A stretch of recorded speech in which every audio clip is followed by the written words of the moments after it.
How's it going, everybody? I hope you're doing well and staying safe. My name is Anthony Barragato, and today it's time for a review of NWA Super Powerrr. This is the lost episode, NWA Power 21 basically, and it was an hour and a half, a little longer than Power usually is, and it did not disappoint. After about 2 months of no new content, the show starts off with owner Billy Corgan making an announcement teasing that he has another announcement later in the night. But then things got started off real quick when Camille made her NWA in-ring debut. And this was a squash match just trying to show off Camille's athleticism, show her dominance in the ring.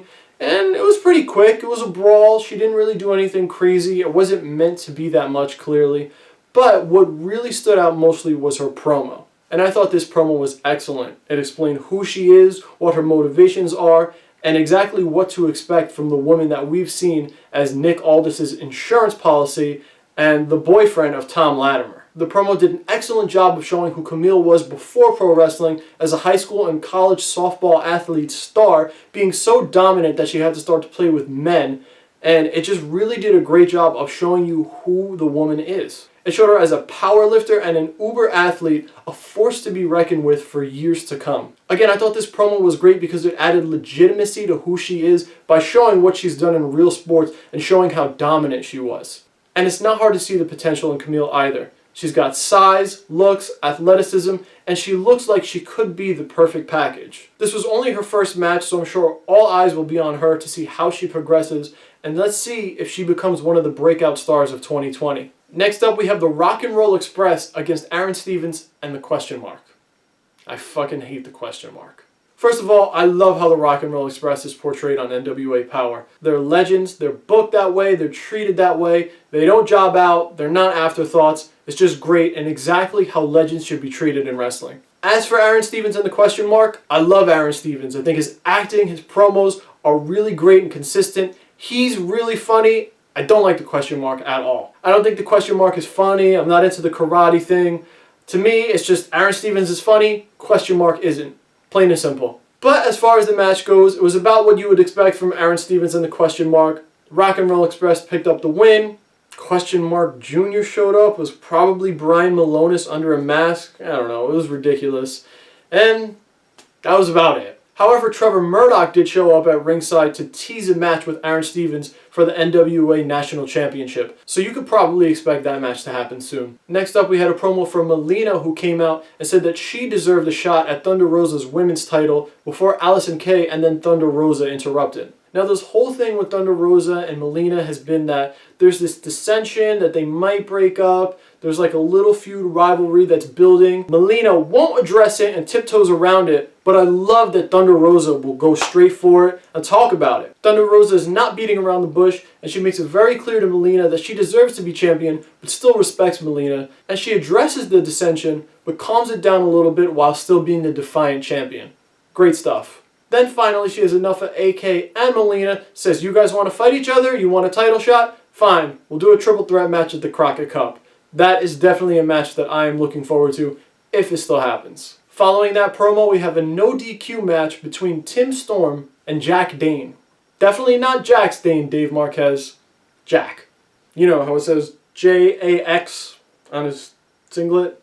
Nah, Jack Dane. And these two have history because Tim Storm beat Jax Dane years ago to win the NWA World Heavyweight Championship, which started Tim Storm's reign. So they were trying to revisit this feud with Danny Deals as the guy trying to get them together as a tag team. As for the match, it was a brawl. It was pretty slow. They brawled through the stands, outside the ring. Not much action in the ring at all, actually. And eventually, Tim Storm picked up the win. It wasn't really that exciting, but Tim Storm did go over, so that meant that he would not team up with Dane, and that he was supposed to get 5 minutes in the ring with Danny Deals. Now tell me, who the fuck is Danny Deals? Like, I know he's the guy from those commercials, but I don't know who he is. I don't know if I'm the only one who doesn't know who he is. I know Stu Bennett mentioned it, was like, I don't know who this guy is. I don't know why he was on our screen, honestly. I don't know why they did that. I don't know why they gave him airtime. It just didn't really make sense to me at all. I didn't find him funny. The grandma thing was okay. He had a couple funny lines, but then the rest was a little cringeworthy. And honestly, when Tim Storm hit his finish on him, I was just glad that the whole thing was over with. Now, I don't know if they were just doing that to give Tim Storm something to do in the meantime. I don't know what that means he would do at Crockett Cup. No clue, but let's just move on. In this episode, we also got another diary vlog from May Valentine, and it was terrible. I am not a fan of these, and I thought this was the worst one yet. Valentine's acting was so bad, and it was really cheap stuff that you'd see on WWE that just was not good. I'm not really feeling the whole angle with her boyfriend Jonathan Isaacs and Sal Rinauro. It's not that I don't think that it could work, it's cheesy. It's really fucking cheesy. And I don't know, like Sal Rinauro is the weird, goofy guy who we're supposed to like now just cause, and feel bad for him because he got hurt, and I don't know. It just feels so second rate and lousy that I just don't like it at all. And especially for a show that's supposed to be throwback presentation and feel, this did not feel very throwback at all, and I just don't think it works at all. Next up, we have a triple threat match between Ashley Vox, Tasha Steelz, and Marty Bell. And this is actually pretty solid. It was a nice spotlight for each of the three women. All three of them are kind of engaged in their stables, but they're a little beneath the top stars, Allison Kay, Camille, and Thunder Rosa, so it was nice for them to get some ring time, get in all of their moves, and I really enjoyed this. Now maybe I'm a little bit biased because Tasha Steelz grew up near me and was trained by a guy from my town, but still she picked up the win in this solid match, and hopefully they use this win and make it matter and give her a little bit of momentum going forward. After that, we got a promo from Eddie Kingston, Eli Drake, and James Storm. Eddie Kingston is as real as it gets. I love this man. I love his promos. Every time he talks, I feel it. It's from the heart. It's legit. You can tell that when he talks, it's no bullshit and no acting at all. I think Eddie Kingston gives one of the best promos in wrestling, and I could listen to this man talk all day. And honestly, the same thing goes for Eli Drake. The man might be my favorite wrestler in the NWA, and that's because he's so consistent every week. Every week his promos, his wrestling, it's all so consistent. I think from day one, episode 1 to episode 21, he has been the most consistent wrestler on Power, and he did his thing here just like he has every other week. James Storm also spoke. He wasn't his usual comedic self. He was much more serious, and I think that this was great because we see with Eli Drake and James Storm that Drake is the serious one, Storm is the funny one, kind of like Matt Riddle and Pete Dunne. But this was a nice way for them to show that they're to be taken seriously and that they're not just guys goofing around. It was a really strong promo all around, and it laid down the challenge for whatever happens in Crockett Cup and that they're ready to face whoever is next. Lastly, we got our main event between Villain Enterprises, Marty Scurll and Brody King against Strictly Business, Nick Aldis, and Tom Latimer. Or Latimer. I don't know, Marquez. You tell me. Marquez fucks me up with these names every time. Latimer. I don't know how he can't say Latimer. Whatever.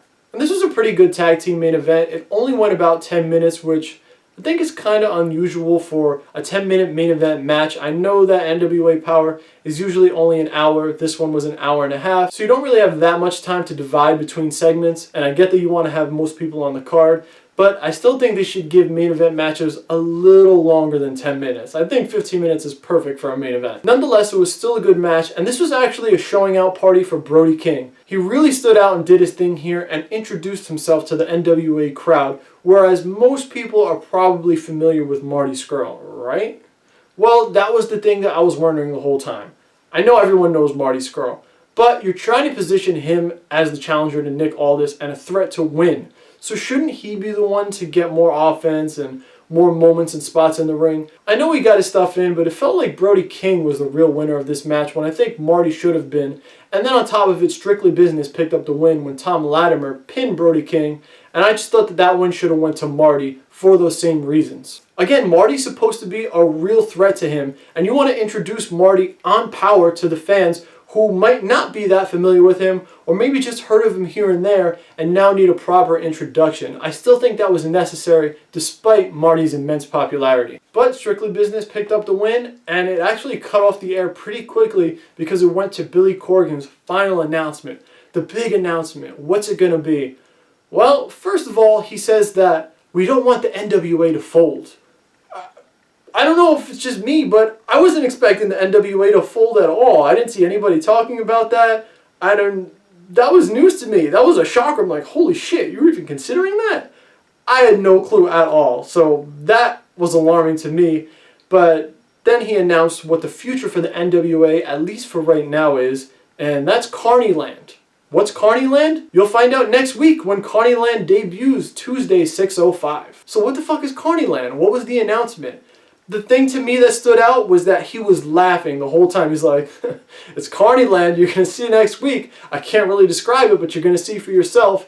And to me, that is a cause for concern. It's probably going to be some weird shit. I hope it's not, but I don't know. Just seeing the president of the company laugh about what he's going to give us next week was not a good sign to me. I hope I'm dead wrong, but that's just my gut feeling. I think it's going to be something ridiculous, but I hope that it's at least ridiculous in a good way, and I hope it delivers. I hope it's something that we enjoy because we need some content right now. Things are a little bit dry, and it's kind of annoying that they were teasing on social media that Billy Corgan had this big announcement, and he teased it again in the beginning of the show, said, I'll tell you later, then told us later, and didn't really give us any explanation as to what it was. So I don't know. I wish I knew what it was, but I'm still going to watch next week, and I guess that's exactly what they want to do, get people in to watch next week. So they worked me at least. Whatever. And that wrapped up NWA Super Powerrr. I thought that this was a great episode from top to bottom. There were some things I didn't like, of course, with May Valentine and the question mark, but I don't think that those things hurt the episode enough to bring it down. I still really enjoyed it, and for an hour-and-a-half episode, it blew by,